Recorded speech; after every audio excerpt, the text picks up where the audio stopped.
Welcome back to Crouch's Couch. Sunbright Spotlight this week for week 3. We've got junior football player Bryson Lay with us, and then 8th grade football player Bentley Pierce with us today. Coach Crouch, go ahead and start off with your questions. I think we're going to roll a poll after this to see if we should change it to Crouch's Couch. It might be an option. We've had some fans of that on the MoCo scoreboard. I think Tommy and Kyle are big fans of that. So. Yeah, so that could possibly be a name change in the works, so we'll see. First question I have for you guys is how have the first 2 games shaped you and your team's confidence going into week 3? I know kind of flip-flopped week 1. Middle school won, high school lost a tough game, but then week 2, high school bounces back and gets a big win on the road, and then middle school takes a loss on the road. So kind of what are our thoughts confidence-wise going into week 3? How have we shaped so far? I think that winning that first game really boosted our confidence, but after playing Cofield, I think we got down a little bit, but I gave them a speech at halftime. We just got to keep going. We can't let that one loss define us. It's only week 2. Yeah. We have a lot more games to play, and we have playoffs and everything. And we'll see Cofield again for sure. Sweet. I like that. I like that confidence. Week 1 was kind of a letdown for us. We lost 12-14 against a pretty good team who's a 2-0 right now. And it was just kind of things that we did to mess us up. We didn't kick extra points or anything. But then we came back week 2 and made it all count. We beat Pickett County High School 29-12. Yep. And just getting ready for this game Friday against Hampton. They're a good team. They're 2-0 right now. Have some pretty good players, but I think if we work hard enough, we'll come out on top. Sweet. So what's been the focus in practice this week for middle school preparing for Jellicoe and then high school preparing for Hampton? Go ahead, Billy. Jellicoe, they got some pretty good running backs. I think more of our focus has been stopping the run with them. They do pass a little bit, so we have been working with corners separately from offense and everything. When we're running offense, we'll just work with the corners separate, and we're just on defense. We're just trying to stop the run. Russell. They run a defense of 5-3, which is nothing we're usually seeing, but it's something that we thought they would do. They like to run 5-3 a lot of the times, and we just kind of make sure our offense is getting a hold of that because they'll blitz every so often, but and then their line is pretty good too. Just got to watch out for them running, and their pass game is pretty good too. Just got to watch out for those little passes. So, in order for success Thursday and Friday, who's a key player that y'all are looking out for that we should keep an eye out for when we're watching the game? Who's somebody that's that needs to get off to a good start to help y'all succeed from what you've seen on film and things like that? I think if our quarterback Mason can get off to a good start, it'll be a good game. And especially, I know this is I think our whole O line. If they block good, we win. Yeah. It's just the O line that's where it all starts up front. So you brought up Mason Robbins, quarterback. He had a pretty good game last week. Rushed for a lot of yards, things like that, but he did end up getting hurt. Is he okay? What's his status looking like? He is okay, but he is wearing a guarding cap. But they really don't do much. But he's playing. So just being honest. Yeah, being honest. Just being honest. But he's good, so we should expect to see him starting at quarterback tomorrow or tonight. Yeah. I say our running back Eric DeMarco. I know a lot of people talking about him a lot, but he's really good with his footwork. He's fast. And then I say there's one more person on defense, Brain Carroll. Okay. He's really good at reading the run game. Last week, if you could watch film, he was on every single tackle. Most of the sacks he got was from him. He's just very good at watching the ball and hitting those gaps. Yeah, Braden had a lot of tackles. We noticed that when we was watching the game. Him coming back, I think, was a big boost to his defense for sure. Yeah, yes, sir, yeah. Eric getting outside, it seemed like when he got outside and everybody blocked like they should, he was gone. Oh, yeah, he's very fast and very talented, yeah. Yeah, for sure. You guys got some newcomers now, too. You got some we do. New players. Noah Cox, Levi Webb, I think. Walker. Mm-hmm. And then no Bunch. Yeah, and they're all gonna be really good for our team. Yeah. Just take care of them, okay? Yeah, we are. Yeah. Coach Crouch is a little nervous. Keep them but- safe We out there. got you. Keep them safe. So, is there a specific moment in practice or piece of advice from your coach this week that's really stuck out to you, just so far this week? Well, this week, coaches have been, I think more of my thing last week was I wasn't really hitting my gaps as hard as I should be. And they were just telling me when you get the ball, just don't even think about it. Just all you just toe steps is run. That's what Coach Ashley's been telling me, just run. And I'm going to take that advice and tonight I'm just going to run to the bell. Okay. Sweet. Russell? I know Coach Stevens always giving them motivational speeches. He I've heard him. is. He Oh, does a yeah. great job at He that. motivates me when I'm Yeah, watching. he gets me fired up. He is. We talk about all the time the little things. Working on our footwork and all that stuff, just making sure everything is down perfect to just perfect in general, making sure that we block good and everything. But he always brings up the little things, no matter what. Coach Shannon, Coach Steven, Coach Mick, everybody does. And during halftime speeches, he goes crazy. We'll have Coach Hankins come up to us. Sometimes he cusses and everything. He tells us, he's like, y'all block like terrible. Y'all got to get out there. So we did, and we ended up scoring 21 points one quarter against Pickett. But, yeah, he gets us fired up. It's really good the way he talks, yeah. Good. I like it. So, if you had to choose a coach on the team, who gets you hyped? Who gets you most motivated, fired up the most? Which one do you think? You got a lot of coaches to choose from in the high school team. Yeah, it's crazy. I'd say probably Coach Stevens mainly. Okay. Coach Stevens and Coach Shannon, they're pretty close. Okay. And so they try to tell us what's going on. And Seems like most teams, you've got that coach that's the hype man, motivational. And then, like me, I've never been really a motivational guy, I guess. I'm just more reserved. Yeah. What about you? What about the middle school team? Well, Who's the hype coach? our assistant coach, Gavin Craig. Okay. Yep, he's definitely our hot man. Coach Asher and Coach Prophet, they're more of a like chill. Worrying about the X's and Yeah. O's, making Yeah. sure everything's right. Coach Asher gets us up sometimes whenever he feels like it. Yeah. Gavin's always hot for everything. Good. Yeah. Yeah. Well, speaking of coaches and coaches hyping you up and coaches coaching you hard and everybody respects their coach and loves their coach, but at the end of the day, we do like to cut up with our coach and have a good time. So we want y'all to impersonate one of your coaches. Preferably, I'd like to see you impersonate your head coach just because I think it would be funnier. But do your best impersonation of your head coach. Do you think you can do that? yeah. Yeah? Do you think you Who's can going- do that? Who's going first? I'm Billy's going All for right, okay. go ahead, Who Billy. are you impersonating? I'm gonna impersonate Coach Prophet. Okay, this is Coach Mark Prophet. So when you get the ball, if you don't run full speed, it'll be like, boy, you better carry that ball through that. You better run like you got shot with buckshot, boy. He said, we ain't going full speed. You're gonna run extra after practice. And then So you're saying he's got a heavy country accent for sure. Yeah, yeah. If anybody knows Coach Prophet, yeah. He's from the backwoods. Yeah, no doubt. All right. All right, Bryson, we got Oh no, Coach Stevens. Coach Stevens. Stevens, Okay. okay. All right, we got Oh gosh, we don't block. You got it, boys. Come on, let me tell you something. You got to block him right. You can't go. We're about to do up downs. Start running your feet right now. No, I'm telling you, boys, you got to block. Get on the line, NASCAR. Come on, right now. And he always claps his hands. Get down now. You got to do NASCAR. We get down NASCAR. We do it. No, that's not what I'm talking about. Up.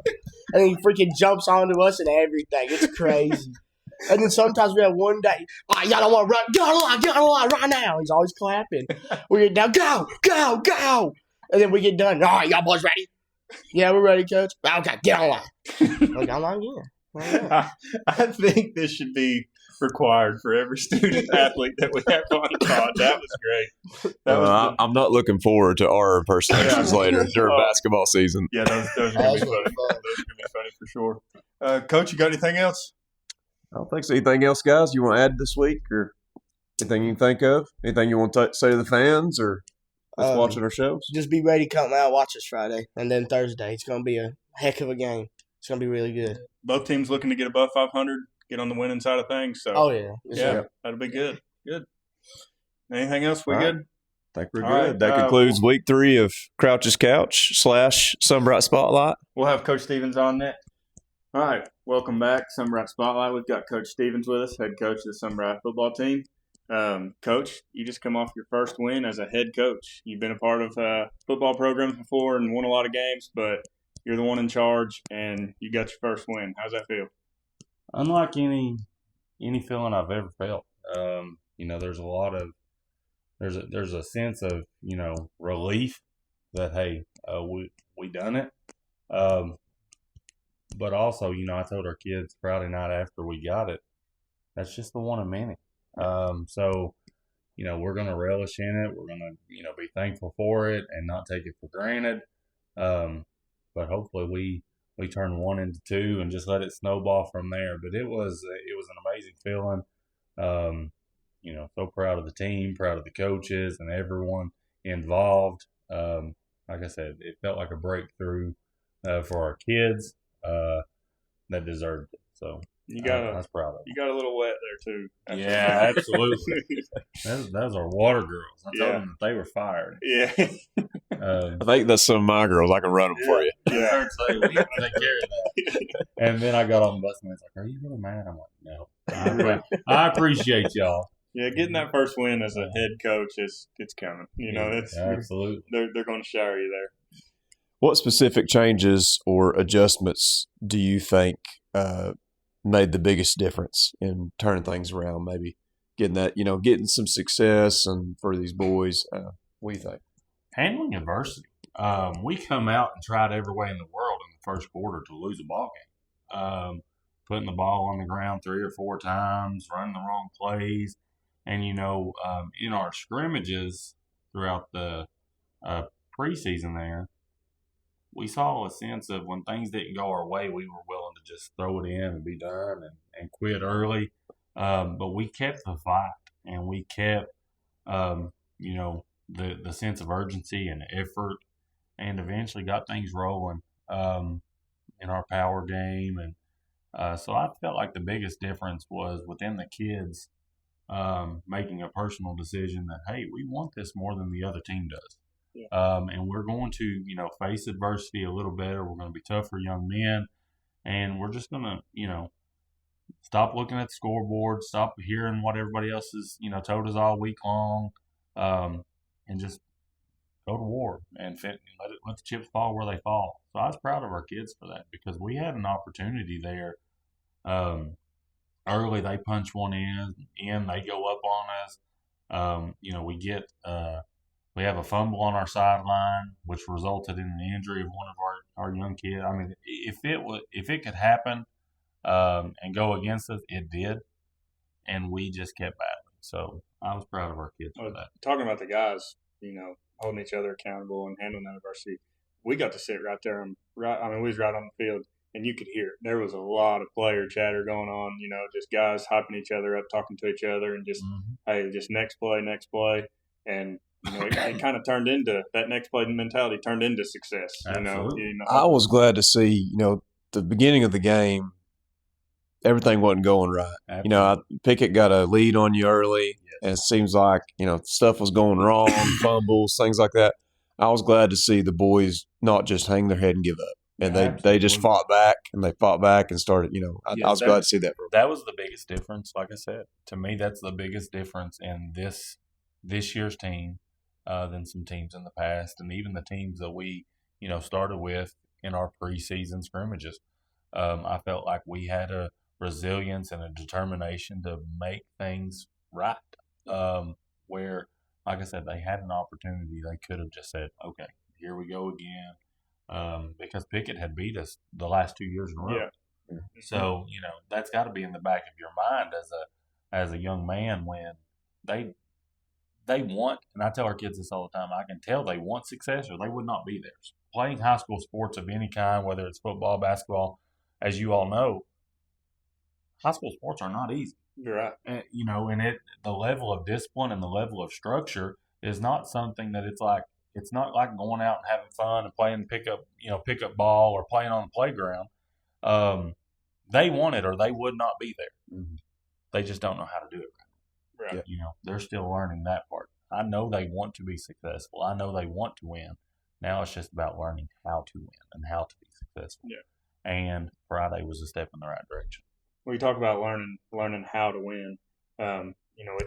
This was your first career win, but this was also Sunbright football program's first win in 2 years. Yeah. So I feel like that's big time step in the right direction. But learning how to win, how do you handle, how do you keep the players focused? Because you win a game and it's been a while, and guys, heads may get big, or they may think, hey, we're unbeatable now. How do you keep guys focused heading into this week 3? Because y'all play Hampton this week. It's a tough game, region game. So how are you keeping guys focused? Just with honesty. I addressed our team Monday as soon as we got in the locker room, and I told them, I said, fellas, you've not arrived. You've not done anything, that makes you feel like you can take a back seat and just, take your foot off the gas. You won 8 games. Great job. Congratulations. But that one is behind us. Yeah. And this week's opponent, no knock to Pickett. I thought Pickett was very well coached. I felt like they were a tough group, that was battling the same kind of things that we battle with numbers and, just overall culture of their program trying to change. So hats off to them. But this opponent's night and day different. This opponent has had success. This opponent has a winning culture and things like that. So now the challenge to Sunbright football is, how do we fare in those contests when a program knows how to win, knows how to be successful? I told them, we don't dip our toe in the water. We got to jump straight into the fight and be willing to fight for 4 quarters. Yeah. And things are going to go their way. It's going to be a game of runs. It's going to be a game of resilience. But I've told our team, like I said, Monday, and I've reminded them every day, the most physical team on Friday will win this football game. I hope that's us, but we've got to prove that because we haven't proved that yet. I think Coach King and I were talking one day this week. We've yet to see a complete game from our group of kids. We've played well in spurts. If we put it together for 4 quarters, we may surprise everybody. Yeah. And that's what I told the kids too, is you have nothing to lose this week. No one other than the men in this locker room expect you to compete. And as a head coach, I'm not going to say, yeah, I feel like, I think we can win. Well, I think we can win every week. But it's not going to be easy. And that's why we play this game. That's why we coach this game, is because life's not easy. Sometimes life hits you in the mouth, and you've got to find your resolve and, how are you going to respond? So this Friday, when Hampton, comes out and tries to run it down our throat, how do we respond? Are we going to stand in the fight, be tough? Talking to our kids too, you think about, we talk about David and Goliath, and I'm not saying that it's that situation or anything. You hear the words upset and underdog. Those words would not exist if the team that was not supposed to win didn't win. Right. It is possible. And that's what I told our kids, those words would not exist if it didn't happen. Yeah. It is possible. Yeah. We just have to make it happen. They're not going to come in and roll over and give it to us. Right. We got to take it. Mm-hmm. And I'm excited to see the fight in our kids. I feel like they've had a great week of practice. And I just hope they, surprise everyone, because it's not going to be a surprise to me. I've seen it. It can happen. All right, so we asked some of the boys to impersonate some of their head coaches. We asked Bryson; he impersonated you earlier. So when is this released? Tomorrow. Okay. So this will be Friday. Everybody will be watching this on Friday. Yeah. Bryson, So you may run before practice or before the game. That's okay. So is there an impersonation you got for a player, or maybe another coach, or maybe a former coach you played for, or anything? The only thing I remember, or the only thing I can think of, is Coach Shannon.